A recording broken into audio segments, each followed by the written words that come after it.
En Bogotá, una ciudad que nunca duerme, pero que a veces ignora señales demasiado evidentes, porque hay criminales que no aparecen de la nada, se construyen, se repiten y sobre todo escalan. Uno de los crímenes más impactantes en la historia reciente de Bogotá, el feminicidio de Rosa Elvira Celi. El país está indignado y preocupado. El crimen de una mujer que fue golpeada, torturada, abusada y abandonada en el Parque Nacional en Bogotá ha generado una ola de rechazo. Indignación en el país por la muerte de Rosa Elvira Celi, quien fue brutalmente golpeada y violada en el Parque Nacional en Bogotá. Tienen conmocionado al país como pocas veces se ha visto. Y no es para menos. La dimensión de las torturas a las que fue sometida son inenarrables. La noche del 24 de mayo de 2012, Rosa Elvira, una mujer de 35 años que estudiaba en jornada nocturna, salió de clase con compañeros, uno de ellos Javier Velasco. La llevó en motocicleta hacia el Parque Nacional Enrique Olaya Herrera, donde ocurrió el ataque. Allí, el hombre la agredió sexualmente de forma extremadamente violenta, la torturó y la dejó abandonada y empalada en una zona boscosa del parque. Donde fue encontrada Rosa Elvira Celi. Mire, en este lugar, aquí sobre este prado fue encontrada Rosa Elvira semidesnuda. Ella estaba boca arriba. A pesar de la gravedad de sus heridas, Rosa Elvira logró hacer una llamada de emergencias, pidiendo ayuda, lo que permitió que fuera encontrada horas después.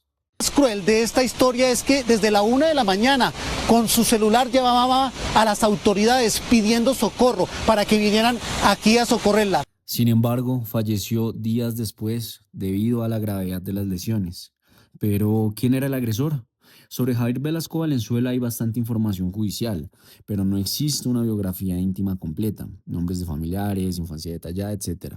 En fuentes públicas confiables, lo que sí está documentado permite reconstruir su trayectoria previa al crimen.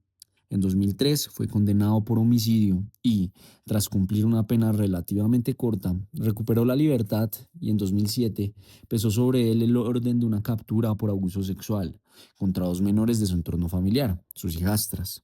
Proceso que no se resolvió con una reclusión prolongada y en 2008 fue denunciado por agredir violentamente a una trabajadora sexual, lo que dibuja un patrón sostenido de violencia contra mujeres. Para 2012 estaba en Bogotá asistiendo a clases en jornada nocturna donde conoció a Rosa Elvira Celi, con quien compartía el espacio académico y no tenía una relación cercana, pues por lo menos no documentada. Y la noche del 24 de mayo de ese año salieron del lugar de estudio y él la llevó hacia el Parque Nacional Enrique Olaya Herrera, donde ocurrió el ataque, que después sería tipificado como homicidio agravado, acceso carnal violento y tortura. Durante el proceso judicial, él aceptó los cargos y alegó haber actuado bajo un estado mental alterado, pero los peritajes concluyeron que comprendía sus actos, por lo que fue condenado a 48 años de prisión. No hay evidencia pública seria de que existiera una obsesión previa claramente documentada hacia la víctima. Más bien los registros apuntan a un comportamiento violento reiterado y oportunista. Ni se conocen detalles verificados sobre motivaciones personales, más allá de lo que él declaró y fue desestimado parcialmente por los expertos. Desde entonces permanece privado de la libertad, sin reportes públicos de cambios sustanciales en su situación, y su caso quedó como ejemplo de cómo múltiples antecedentes y señales previas no lograron impedir un crimen que, visto en retrospectiva, no surgió de manera aislada, sino como parte de una secuencia de conductas violentas que ya estaban registradas. Sobre Rosa Elvira Celi, sí existe un retrato más claro desde lo humano que desde lo mediático. Era una mujer colombiana nacida hacia 1977, madre de una hija y trabajadora, que había llegado a Bogotá con la intención de mejorar sus oportunidades, como muchas personas en la ciudad. Combinaba responsabilidades laborales con el estudio nocturno, asistiendo a jornadas educativas para terminar o fortalecer su formación. Y llegamos al acuerdo de que sí, que la íbamos a apoyar acá mientras ella conseguía un puesto y iba a estudiar, porque las aspiraciones de ella era salir adelante por su hija. Lo que habla de un proyecto de vida activo y en construcción. Quienes la conocieron la describieron como una persona dedicada, cercana a su familia y enfocada en salir adelante, especialmente por su hija, que era uno de sus principales motores. Una guerrera que por favor que le diera trabajo, que tenía una hija de 12 años Y yo con mucho gusto, yo dije, bueno, Rosalvira, comencemos así, le expliqué cómo era esto. Dijo, tranquilo, don Memo, que yo le colaboro y le voy a meter la ficha porque yo necesito trabajo, estoy estudiando, necesito superarme.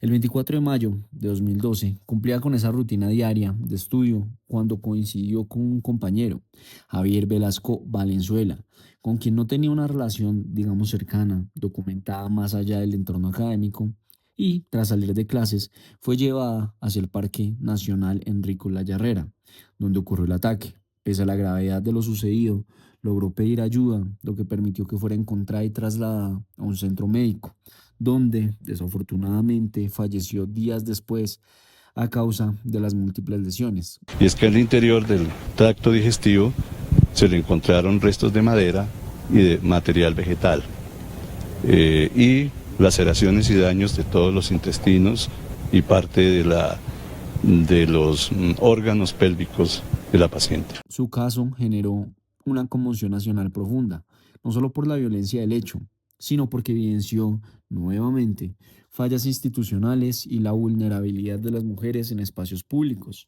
lo que impulsó años después a la creación de la Ley 1761 de 2015, que tipificó el feminicidio como delito autónomo del país. Más allá del crimen, su historia permanece asociada a la de una mujer que estudiaba, trabajaba y cuidaba de su familia, y cuyo nombre terminó convirtiéndose en un símbolo de memoria y exigencia de justicia en Colombia. La condena de Javier Velasco fue en el año 2012 por una pena de 48 años de prisión por los delitos de homicidio agravado, acceso carnal violento agravado y tortura. La pena fue menor a la máxima porque aceptó los cargos y evitó el juicio completo. El caso de Rosalvira Celi sigue teniendo repercusiones profundas en Colombia. Más de una década después, tanto en lo legal como en lo social, su asesinato en el Parque Nacional Enrico Laya Herrera no quedó como un hecho aislado, marcó un punto de quiebre en la forma en el que el país nombra y enfrenta la violencia contra las mujeres. La consecuencia más concreta fue la creación de la Ley 1761 de 2015, que tipificó el feminicidio como delito autónomo, permitiendo investigar y sancionar estos crímenes con un enfoque más específico y con mayor visibilidad institucional. Hoy esa ley sigue siendo una herramienta clave en procesos judiciales y en el debate público sobre la violencia de género. En lo social, el caso continúa siendo un símbolo cada aniversario. Suele estar acompañado de actos de memoria, intervenciones en el parque y pronunciamientos de organizaciones que luchan contra el feminicidio. El nombre de Rosalvira dejó de ser solo el de una víctima para convertirse en una referencia constante cuando se habla de justicia, prevención y fallas en el sistema. Su historia se utiliza en campañas, espacios educativos y discusiones públicas para evidenciar cómo señales previas pueden ser ignoradas y cómo esto puede tener consecuencias irreparables. Desde el lado de la familia, el dolor nunca desapareció, pero sí se transformó en una forma de exigencia. Sus allegados han insistido con los años en la necesidad de que el caso no se olvide y de que el Estado garantice que situaciones similares no se repitan. Han participado en actos conmemorativos y han sido voces visibles en el reclamo de justicia más allá de la condena, enfocándose en la prevención, que para ellos el legado no es solo por lo jurídico, sino también por lo humano. Mantener viva la memoria de quien era ella antes del crimen. En cuanto a Javier Velasco Valenzuela, su nombre quedó asociado casi exclusivamente a este caso y a su historial previo de violencia.